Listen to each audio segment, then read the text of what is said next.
Welcome to the Seco Sandlot. We have two very special guests joining us today, two interns currently for the Arroyo Seco baseball program. One in the bottom left is Ben Ramirez. He does a lot of graphics and does some articles for us.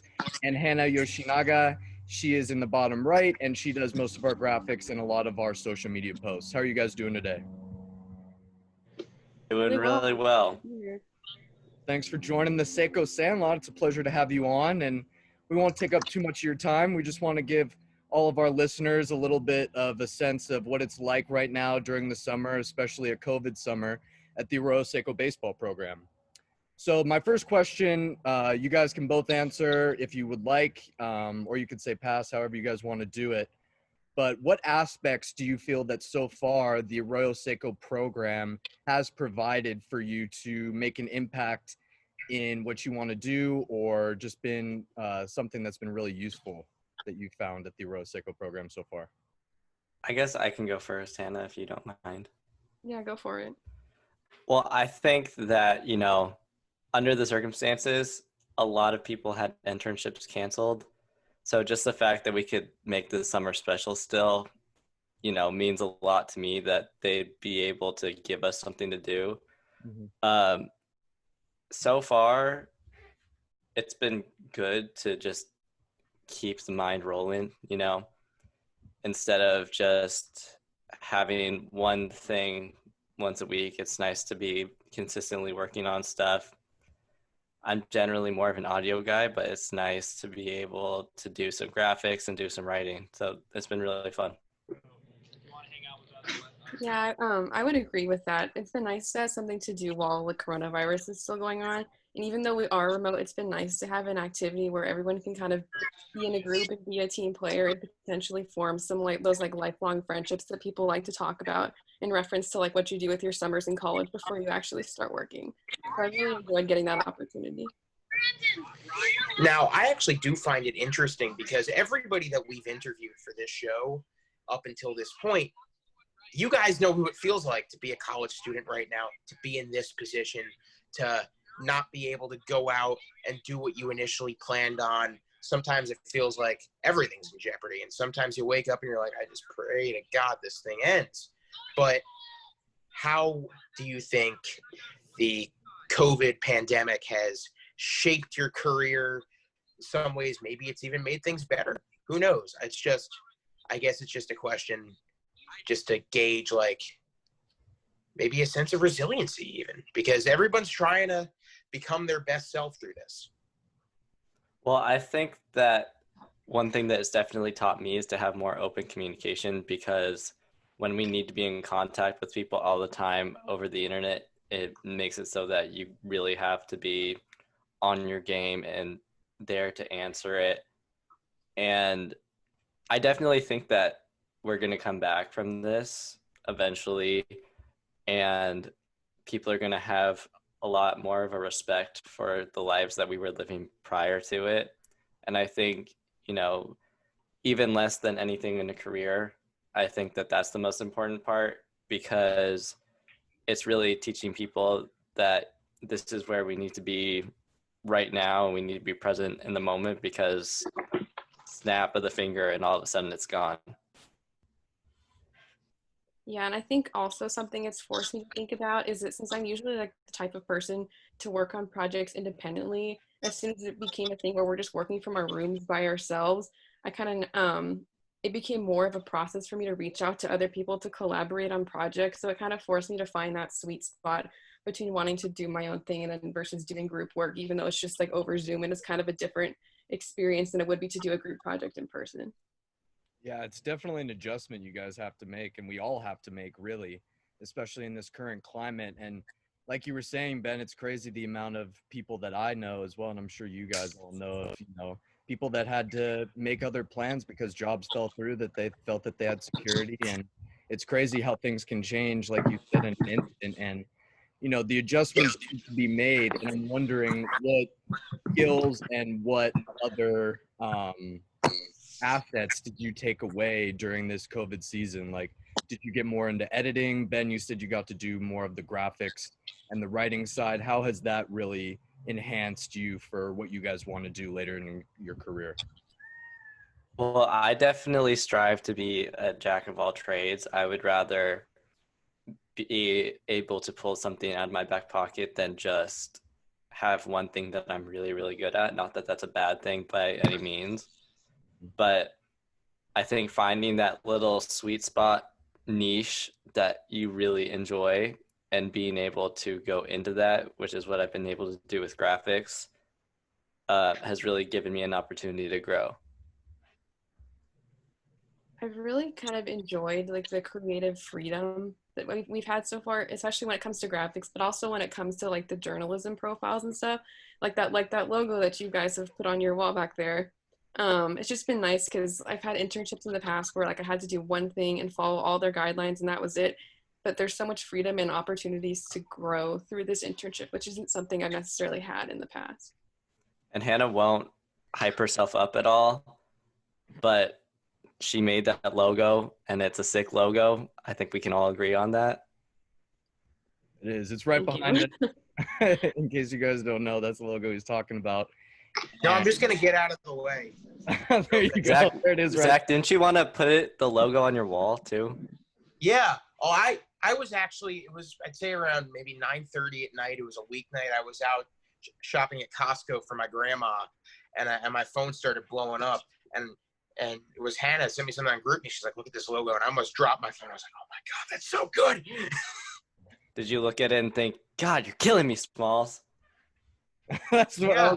came to my first. Yeah. That's for the first post. I haven't used that. That's my top Sandlot quote of all time. I think that's a lot of people's too. No, best Sandlot quote of all time is the whole. Heroes are remembered, legends never die. That's another. No, the whole Great Bambino interaction where they're just like That's the Sultan of Swat, the King of Clout, the Great Bambino. Yeah. now there are a That's lot of better quotes in there, but that's just my preference. But going back to what we were talking about, you know, being alone and having the chance to really like hone your skills is, like we were saying, kind of a blessing in disguise, because a lot of us were going to go straight into those 9-to-5 jobs, and now we get a chance a little bit to build our brand, especially in an industry where building a brand is really crucial. And you know, being a jack of all trades, like Ben was saying, is also something that is becoming more and more crucial as a journalist, because at USC, and I'm sure a lot of other schools, they're not teaching journalists how to code. And that was definitely not a requirement for journalists back even 10 years ago. So it's interesting to see how people are adapting during this time. And I'm glad that we all found, you know, something that we could all come together on, and we met each other. It's good. And we're all friends. But go ahead, Zach. What's your next question for these guys? Well, just to go off what you were saying first, I believe it was Warren Buffett that said it was Mark Cuban who said that every person that is like a college student during this is going to be asked at some point in their professional lives, in a job interview or whatnot, when you were sent home from school, had internships canceled or moved virtually, what did you do during that time? How did you build your brand? How did you improve yourself? Did you just sit on the couch and play video games, or did you go get involved and do what you could? And I think that all of us, we're going to have something to wear on our sleeves. But my next question, and this is really getting into like post-corona, what does your dream job look like? What do you want this building block, this step that you're getting out of interning for Arroyo Seco, what do you want that to lead towards? Hannah, you I would honestly really love to work for an LA sports team within sports communications. I'm not really an Angels fan, but like even that would be kind of a cool franchise to work for because it's not that far from my house. Also a big USC fan, fight on, obviously. So it would be cool to get into college athletics if I could do it for SC or LA or some other major program that's around here. I think right now, I don't quite know what I'd like to do. I think I would be okay with doing a lot of different things. Right now, with my internship at school at Mizzou, you know, I really enjoy sitting in the bullpen with the rest of the people and having people in proximity to be able to collaborate with. and I've really enjoyed working in collegiate athletics. And I'm really hyped to see how the social space is changing in collegiate athletics. So I would love to do that. I would love to go work in pro sports. I'd love to go work in golf. I mean, for all I care, I could go work at a radio station and just do something more on the communications side. And I mean, even in that situation, having the guys at the station there to be in proximity is going to be any better than anything we're doing right now at home. Yeah. I don't know about you, Zach, but that sounds like I'd take any of those jobs. Oh, of course. That's where I'm going towards as well. I mean, SC, are you kidding me? That'd be a dream job, or the Angels, because I'm actually more of a fan of the Angels, but my mom's a huge Dodger fan, so it's always on. So I'm getting converted recently, but we'll see. It's interesting, though, to see how much we've seen baseball change in just the last 2 weeks. You know, we have Alyssa Nacken, the first female coach. We have the Black Lives Matter logo now in the outfield and in all the back of the mounds. So like Ben was saying, it's not just collegiate sports, but pro sports have really taken a turn for the better and gotten on the right side of a lot of these issues and are taking a good stand for that. And speaking of which, role models, you know, which guys have you guys seen that have really stepped up during these times and been a role model for you guys? This is probably kind of a cliche answer, but I really like what LeBron James is doing specifically with the voting campaign. I think that's something that's really important because I know in the last election, I think it was like around almost half of eligible voters weren't voting.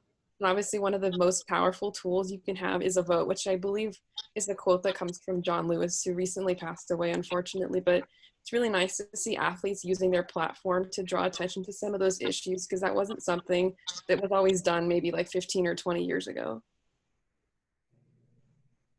My boss is not going to be, if my boss hears this, yeah.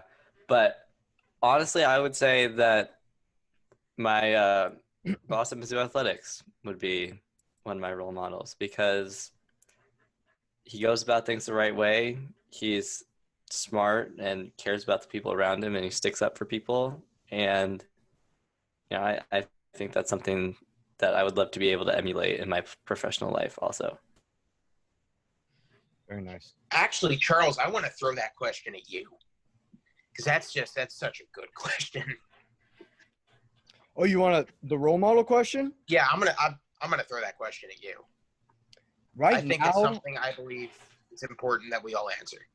right now, I would either have to say Gabe Kapler or, you know, the Giants manager, because he has done a phenomenal job recently. And I think that everyone can take a page out of his playbook right now, especially in the MLB, especially the Boston Red Sox, who have had, you know, a lot of scandals recently in terms of their locker room and how they've been handling social injustice. So it's, hold on, I think we froze here, guys. I can see all y'all. Or I froze. Yeah, my computer's just overheating. Uh-oh.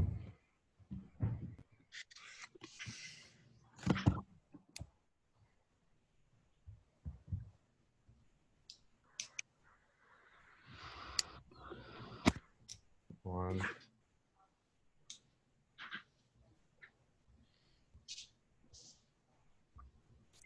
Okay. All right, let me start that over because I don't know how much was lost there. So for me, I'll just edit it, guys. Sorry about that. For me, I would have to say Gabe Kapler for right now because seeing what he's done over at the Giants organization, I think a lot of people can take a page out of his playbook, especially in the MLB. The Red Sox manager isn't doing as good a job, you know, covering social injustice and really allowing these players to voice out and use their platform, as Hannah was saying. You know, a lot of these players like Ian Desmond and all these, you know, players that are just opting out for the 2020 season, it's really good to see them taking a stand against their salary. And I would have to say that Ian Desmond and Gabe Kapler are doing it right now. So those would have to be my two role models in the industry, especially for baseball. For me, For baseball, I'm definitely going to piggyback off the Ian Desmond thing. In terms of his baseball playing abilities, no, but in terms of like who he is as a person, I mean, it's such a cliche answer for 2020, but I would say Dr. Fauci, because how he is stuck through this whole thing, not really caring what gets thrown at him by his critics. But in terms of sports and injustice and bringing a sport that has always been really tailored to white people, and for someone that has come in, has broken down the barriers, has been nothing short of outspoken, incredible, both in every community that he's played and just in the league overall, I would have to say PK Subban of the New Jersey Devils, who is probably the most prolific. He's, off the top of my head, I think he is the only black superstar in the NHL. And I mean, I'm a little bit biased because I'm a Devils fan, but I've loved him since he started in Montreal, and he's really just an incredible person to look up to, both on and off the ice. Agreed. Anything that you guys want to add, Ben or Hannah, to the role model statement? It's a great topic. Right. I think it's great that we all kind of had to take a second just to think of someone, because I think that means that a lot of people are using their platforms to do good things. So just the fact that there's not only one or two people that we're talking about is a really good thing. And also the fact that we all had like very different reasons of different good things that people are out there doing in the world right now. I think I want to add one more into mine outside of my boss. I promise I'm not kissing up. I think I want to add in less of one person and more of a group that would include, but not limited to, Serena Williams, Alex Morgan, Megan Rapinoe, Sabrina Ionescu, and I was waiting for you to say Sabrina. All the female athletes that are just absolutely paving the way for young girls like my sisters across the country. I just think it's courageous and it's brave and it's not easy for them. And I think that we should be trying to make it easier for them. And not only the female athletes, but also the women in sports workplaces that are continuing to fight for their own right to be in those positions. Mm-hmm. Going off of what Ben said, I would add, especially going off of what recently broke the news regarding female interactions in the workplace under Dan Snyder's eye with Washington, I would definitely say Erin Andrews, Doris Burke, some of the incredible women in the industry who are maybe more talented than most men. Like, there are some people that you turn on the TV or turn on the radio, and then you listen to a Doris Burke or an Erin Andrews or a Maria Taylor or a Jameel Hill, and you're just like, why don't they have the job over these dudes? Like, you ever think about that? It's definitely thought-provoking. It shows how far we have to go while still showing that we've made so much progress. Definitely. And I'm glad that we touched on everyone's voices. Thank you, Zach, for including everyone, including our opinions. It was kind of like a your take, our take, which I've done on a different podcast. So I'm glad that, a lot of us are, we're waking up to what's going on right now. And a lot of our role models are people that are taking the right stance on this issue. And it's really good to see. But back to Seco, because this is the Seco Sandlot. I do want to get your guys' opinion on what you like, or a favorite memory or something so far that Seco has done that has really made, your job experience more bearable right now, or has really enhanced something that you've been trying to do for a long time. I think more general, this is not a specific thing, but I think more generally, I've really appreciated how Tom and Nick have put in so much to this internship, just whether it was basically from them inventing it out of thin air so we could have an experience like this summer, or then like specifically reaching out to us. Like, I work more with Tom, so I'll have more interaction with him on a daily basis, but just like reaching out to us to make sure that we're learning what we want to learn, and we're getting all kinds of different opportunities. It's really nice to see how much they care, because there's so many other companies out there or organizations that are doing internships where they just want someone to do the work for them. they don't really care if the intern's actually walking away with a valuable job experience. So I'm really glad that we're getting that good experience this summer. I agree. I couldn't say that any better myself.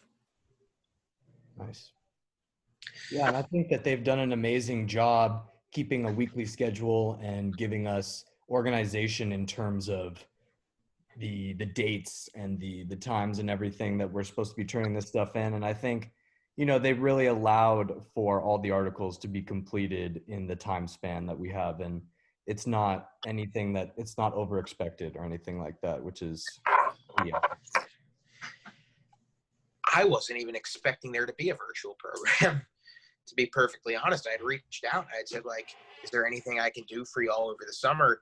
And going into the broadcast industry, knowing a lot of people in our position, their first foot in the door is with collegiate prep baseball leagues. And I know people that were supposed to work for the Cape League teams or Northwoods League teams or Coastal Plain League teams, and they are not doing anything right now. So the fact that Arroyo Seco, almost unprompted, reached out and said, we want you guys, despite the fact we cannot bring you out to Pasadena in person, we want you to be part of something that we feel could be beneficial for your careers, could also be beneficial for our program and for our future and for the internship program as a whole. Really just talk about making lemonade out of lemons. Tom, Nick, Aaron, I can't thank them enough. I can't credit them enough. Yeah, Yeah, definitely. especially because they're doing this in a volunteer capacity too. I mean, we all know that Aaron Milam has like 16 million jobs outside of this. Plus, I mean, obviously Nick and Tom have their day jobs too. So it's really nice to see someone that goes above and beyond for something, and not just for like big monetary purposes or something like that. Like they're doing it because they genuinely care about the people involved. And like, I know Ben and I conducted an interview for a profile story a couple of weeks ago, and a lot of the players that were involved in that call said similar things. Just nice to see someone who genuinely believes in being part of something that's bigger than themselves. As cliche as that sounds, I think that really is true in this case. Yeah, and I promise we're not under a gun here right now. We're speaking from our heart. Everyone watching this, so don't worry. Like it's really a great program, and I really think that they've done a lot in terms of letting us work. And you know, we talked to Aaron, and he said that they've run two nonprofits. There's the baseball aspect of it, and then there's the interns. And I think that that's really special that they incorporate their interns as someone that they value, and they recognize that the interns bring a lot to the table. And it's not just the players, but we have a whole organization that we have to think about.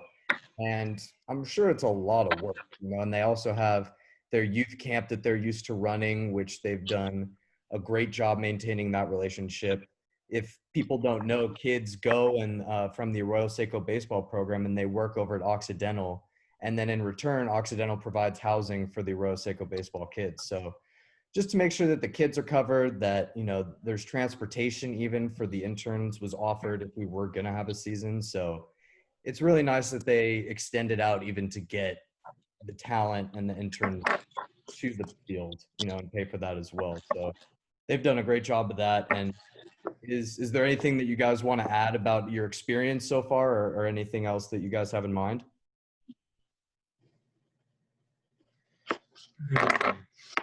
Just to piggyback off what you're saying, it really does feel like, and this goes for players, interns, you name it, this is like, as Aaron Malam always says, it's like we're just renting these players for the summer. We want to just make sure we give them back to their schools the way we got them. But while other collegiate league programs, it feels like they're just trying to improve their players as players, it feels like there's also an effort to improve your players as people. I don't know other collegiate league teams that are getting their players involved with nonprofit stuff. That just feels like something completely above and beyond. But look, I am a very blunt person. If I had anything negative to say, I would have said it by now. I do have one last question, actually, too, real quick. Are you guys coming back for the 2021 season at Arroyo Seco? And if you guys are, why would you recommend it to a friend? And even I'm if not you're really sure if I could predict where I'll be next summer because I go to school in Boston, so there's a very good chance that I'll be staying there for the summer just to do some classes so I could graduate a little bit earlier. But I would definitely recommend this program to anyone that's interested because there are so many areas of specialization where you can kind of get some project management experience and really control your own destiny and have some semblance of what it's like to have a major role within some kind of a sports level. And that's not something you necessarily always get like, as a college student or as just as a younger person in general before you've entered like the 9 to 5 workforce. So I think it's more than a resume booster. It's just generally a good experience and a good way to spend your summer. nice. We'll see. Nothing has been decided. This is a local thing for me, so I would like to see more of the country while I'm young and have the chance to. And if I can do that in an intern capacity, I don't think I would turn that down. Um, it's not off the table by any means, though, so we'll have to see. And why would you Charles, recommend it to, real quick, why would you recommend it, Ben, to someone else? Well, I think I'm a firm believer that baseball is just one of the greatest things anybody can ever be involved with, whether that be on the field or off the field. I just think it's it brings people together so easily from any different backgrounds. And I think anybody that can be involved in baseball in any capacity is going to be better off because of it. And not to tout Southern California more than it already needs to be, but Southern California is just the best place on planet Earth to live for a summer. So that's incentive right there. You talk about Charles, touting California. I mean, Southern California also has some of the best talent pool for baseball and up and coming baseball players. So if you want to, see what the next Chris Bryant or Mike Trout's going to be, come to, Arroyo Seco or the College Collegiate League, and you just might see him because, they've had 25 MLB players just come through Arroyo Seco program. So that's just one of the teams in the College Collegiate League. And I think that's what I'm excited about. I'm coming back most likely, say about 90% sure, to broadcast for the games next year. And I would recommend it just because, I've seen the organization they can do with a virtual internship. I would love to see how they organize themselves and how they conduct an actual internship. And because I think it would be even better because you not only get the personal aspect from them, but you're getting their organization that they already have up front, and you're actually getting to do a lot more of these interviews that could build your reel. So I would definitely shout them out after this season. Where do I want to wind up next summer? Well, obviously, as a born and bred New Jerseyan, I can't say I have any complaints about spending a summer in Southern California. I mean, come on. But the goal right now, and of course anything can come up, would be to be on the mic with Mr. Duncan next summer. Because at the end of the day, the goal is play-by-play. I did not mean for that to just rhyme, but baseball, it's a romantic sport. You fall in love with it in an early age, and it just sort of, you don't want to lose your grip on it because it's really special. And as someone who, ever since I was a little kid, I always wanted to be the shortstop for the New York Yankees. And then once I realized I couldn't be because I wasn't athletic enough, that switched to, I just want to be part of a team on the air. And I feel that Arroyo Seco is giving me the best shot to live my dreams. And when a lot of us are starting to, lose our grip on other things, some be it reality or whatever you want to call it, at least we have baseball and sports coming back to really help us, get a little bit of genuine just competition back that we need right now, just to take our mind off of things. And I really appreciate Hannah and Ben for coming on this call today. They did an amazing job, and I appreciate your guys' time. And thank you so much for joining us and for joining the Arroyo Seco baseball program. It's been fun working with you guys. For sure. Thanks for having me. Yeah, thanks for having us. All I'm going to say if we're going to be continuing this podcast through the year, we're having both y'all back on. Come on. Yeah, we need some continuous guests on, so we would love to have you guys come back on and shout out the program. So keep us in mind for sure. Before this ends, I would just like to stand on my soapbox and say, wear a mask and go register to vote. Two very important things. Agreed. Little things are going to make a difference in the next 97 days. So keep that in mind. Yeah. Wow, 90, that's right. Yeah, until the election. Yeah, it's crazy. Make sure you guys are keeping an eye on that. Good shout out, Ben. Thank you. Definitely register to vote if you can, especially if you're going back to school. Register for an absentee ballot. That's another big thing I'll drop there, because it depends on where you are. Some states, you could be going to school in a place where your vote could mean more than it would be if you were voting back in your home state. So it's a person-by-person basis, but yes, please vote. It's an American rite of passage, and right now it's more necessary and more important than ever. And yeah, also wear a mask. Definitely. Alrighty, I think that's it for us today at the podcast. Thank you for joining the Seco Sandlot. Thank you, Ben and Hannah, again. Take care. Be careful of those earthquakes. That was awful. Oh yeah, guys, for the promotion for this I'm gonna end it podcast, there. Okay, cool. Go ahead. I'm gonna do a teaser today on Instagram stories and Twitter, Mhm. and then I'll post again once this episode goes up tomorrow or whenever it is. Just like one of you guys let me know, and then I'll do like a full Instagram post, story, Twitter, everything. But I talked to Tom yesterday about your guys' like podcast notes and stuff you kind of discussed with the promotion. So next week, if you guys have the interview done for sure by Wednesday, then we'll do the first round of stuff Wednesday, and Yeah. then the second round when everything goes up on Friday. All right. I think we're gonna Awesome. do the interview, hopefully, here, let me pause. Saturday.